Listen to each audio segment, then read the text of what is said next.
It is a great honour to be named Defender of Western Civilization for the year 2019 by ISI, an organisation with which I've been connected for a long time and whose work seems to be ever more important and ever more necessary, not just for young people, but also for us, the older generation, who are trying to communicate the things that we know.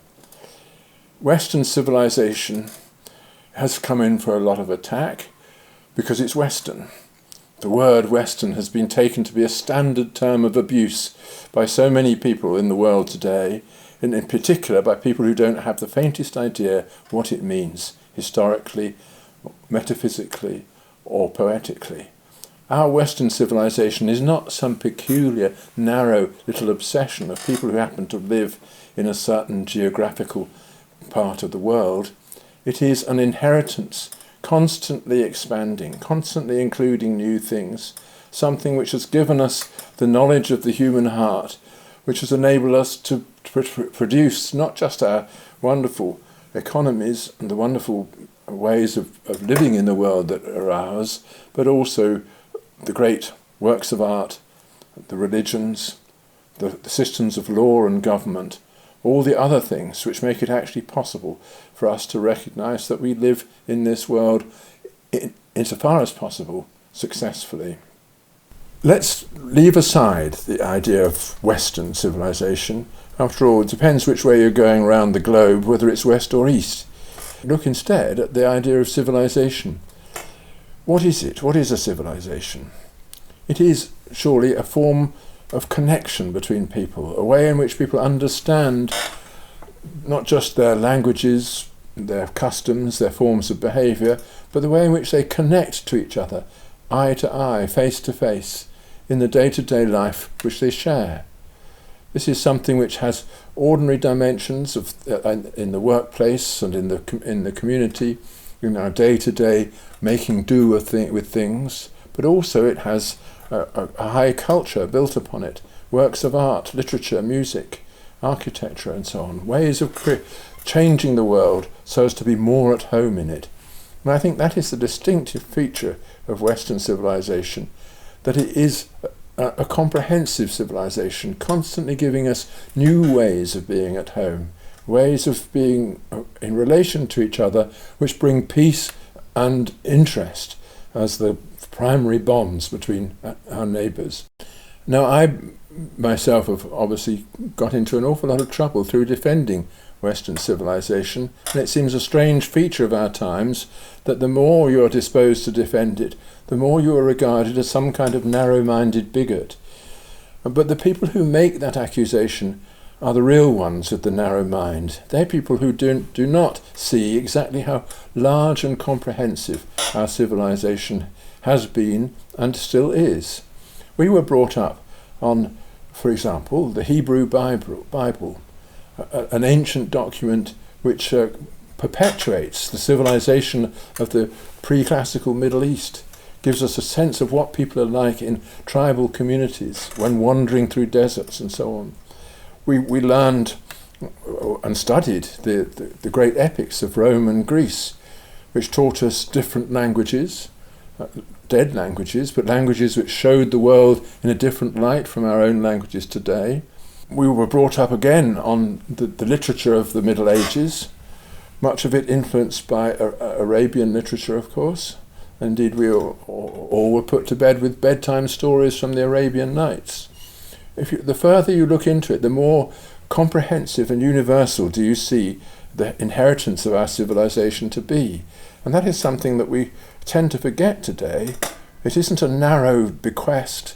It is something which actually is open to all kinds of innovation, which accepts the whole of human being as its subject matter. And certainly that is the way I have looked at it. I've always rejoiced in being a teacher of the humanities, because I recognise that humanities is what it's about. It's about being human and all the many ways in which that way of being is diversified and comprehensive in the world in which we are today. Whatever we do, we must fight back against this accusation that somehow our civilization is narrow dogmatic, bigoted, exclusive. It is not so. Compare it with what, after all? Compare it with the Chinese? Are we narrow, bigoted and exclusive when set beside the great Confucian tradition? Not at all. I was brought up, like many others, with an interest in the Chinese civilization. We read the Confucian Odes in Ezra Pound's translation. All of us fell in love with Mahler's Das Lied von der Erde, one of the greatest settings of Chinese poetry in all music, certainly greater than anything I've heard in Chinese music. And there you are, there's a bigoted remark. But let's recognise it's not bigotry at all.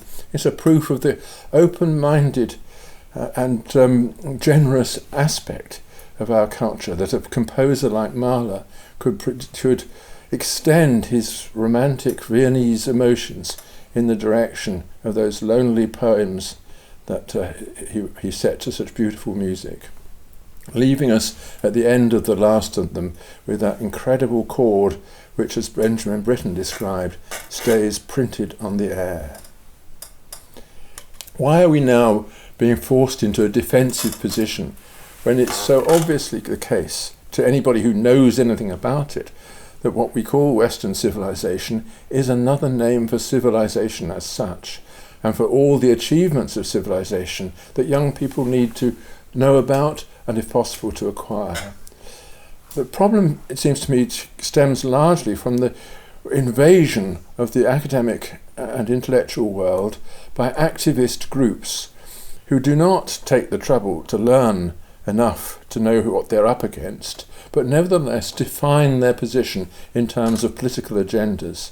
These political agendas are all about belonging together in a salvationist group. You know, we save ourselves because we believe the right things, and we're looking everywhere for those poisonous presences which are trying to exclude us from possession of our rightful heritage. And all the new causes are chosen on these grounds. They're causes of people who want to feel that the existing order of things excludes them, and therefore they are justified in overthrowing that order in order to give themselves a place at the top of it. And being at the top, they then will rearrange it so as to purify it of all those old and corrupting influences which have so far have had too much of a deal. Now, I think this invasion of political activism into universities and into the humanities and into all the channels of civilization is one of the great disasters of our age. But it didn't have to occur.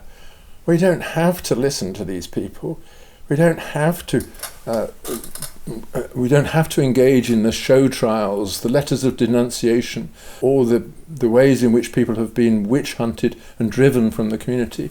It's only because we join in that these activists have any success.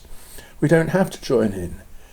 It's quite possible to stand back and even to laugh at some of the things that are being said. If you look at all the frenzy about transgender activism and so on, much of this is sheer confusion, and confusion that people want to be rescued from. Much of their anger is a kind of call to be rescued, to stay calm and say that, you know, there are other views than yours. You may have a point, but it's not the only point. Let's get down and discuss it. Let's see it in the context of the whole of civilization and where it's going. To do that would be enough to diffuse a great amount of the tension that has been afflicting us.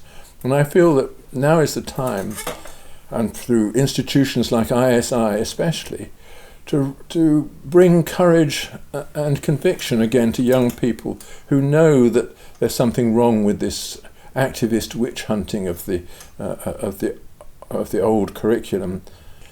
The time has come, it seems to me, for people like me and the older generation of teachers to give courage to young people, to say that, look, you have a civilization, an inheritance, which helps you to understand these things, giving way to activism of this kind. Activism which excludes whole realms of human knowledge is not doing yourself a favour.